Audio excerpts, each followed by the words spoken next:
americano, eu disse que era lei pular nessa água gelada. E para o brasileiro, eu disse que era proibido. E deixando o cara pouco. Infelizmente é assim. Mas Jesus disse que são bem-aventurados aqueles que têm fome e sede de justiça.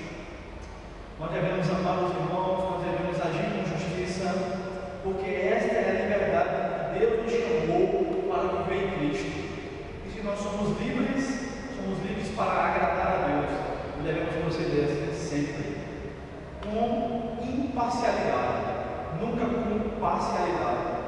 É por isso que eu me revolto tanto, mas tanto, quando eu tenho conhecimento de algum caso de injustiça dentro da igreja, seja dessa ou qualquer outra, porque isso não pertence ao reino de Deus, isso pertence aos filhos do diabo, não aos filhos de Deus. E eu me revolto, faço confusão, faço mesmo, até que seja cumprida a justiça, se eu puder.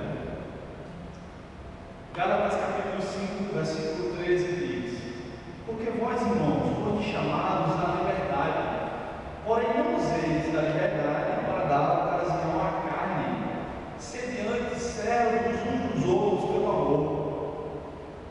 Ora, vocês vão lá na Galácia, e a Galácia é uma região, não estou falando galáxia, tá? Galácia é uma região geográfica, pode ser achada geograficamente, você pode ir lá, vocês irão no espacial. Eles estavam pensando que o fato de serem livres em Cristo era para fazer o que quisessem, não era. O cristianismo não é uma série de regras a ser vivida. Antes é a lei do Senhor que dá prazer e prosperidade que a gente deve obedecer. Tiago capítulo 1, versículo 25 diz: mas aquele que considera atentamente na lei perfeita, lei da liberdade, e nela persevera, não sendo ouvinte negligente, mas operoso praticante, esse será bem-aventurado no que realizar. Se a gente atenta para a lei da liberdade, lei traz a ideia de aprisionamento, mas nem sempre. Os bandidos que estão presos nas penitenciárias, em tese pelo menos, estão ali porque infringiram a lei. Mas quando eles forem postos em liberdade novamente, eles têm uma lei que os proíbe de praticar delitos, assim como nós também temos. A lei está para todos, mas essa lei nos traz liberdade também. Liberdade de ir e vir, porque é proibido matar, porque é proibido roubar. Nós temos liberdade para fazer culto religioso no Brasil, por exemplo. Essa lei nos dá liberdade. Nem sempre a lei aprisiona, a lei nos dá liberdade, sobretudo a lei do Senhor. Mas a lei do Senhor deve ser observada para agradarmos a Deus. Nós temos o Espírito de Cristo, temos liberdade por Ele, nós temos liberdade para agradar a Ele. E em terceiro lugar, o terceiro aspecto da liberdade em Cristo, o cristão é livre por meio do Espírito de Deus para os outros. Nós não temos liberdade para nós, mas para os outros. Já falei vários versículos aqui que mencionam o serviço ao próximo como um ato de liberdade. Aquela pessoa que sente vontade, desejo e naturalmente ajuda os irmãos, ama os irmãos, serve um ao outro, pode ter certeza que tem o Espírito de Cristo e que age com a liberdade que é em Cristo. Quando Paulo escreveu esta carta, a carta a esta igreja, aos Coríntios, alguns irmãos estavam aproveitando da liberdade que tinha em Cristo, porque pensavam que podia fazer o que quisesse. Mas não é assim. Na época, o problema lá era a carne. Carne de comer mesmo, não a carne do seu próprio corpo. Eles estavam tendo problemas lá, porque havia carne que era sacrificada aos ídolos. No mercado eles compravam carne. E aí houve um dilema. O cristão pode ou não comer a carne sacrificada aos ídolos? E naquele contexto não tinha os açougues que nós temos, com a Anvisa fiscalizando e tudo mais, nem tanto nem dentro, nossa cabeça dele.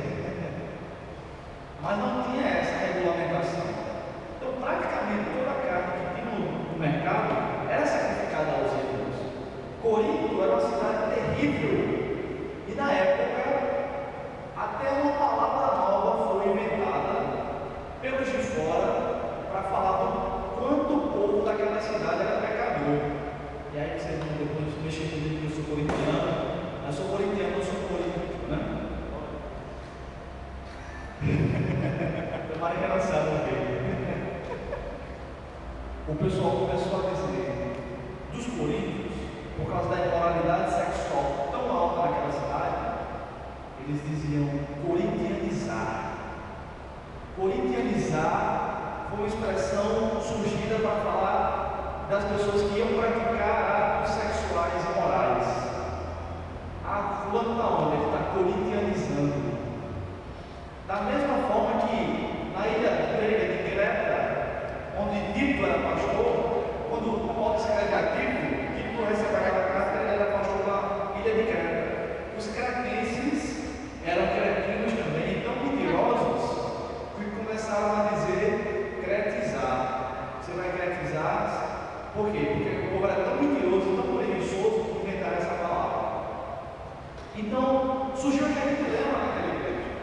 E a primeira carta de Paulo aos Coríntios é uma carta da resposta.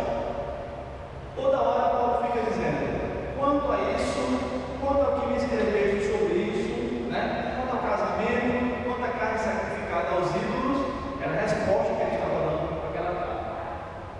Então, sobre a comida sacrificada aos ídolos, que era o problema daquela época, Paulo escreve em 1 Coríntios, capítulo 8, versículos 8 e 9, onde ele diz, não é a comida que nos recomendará a Deus, pois nada perderemos se não comermos, e nada ganharemos se comermos.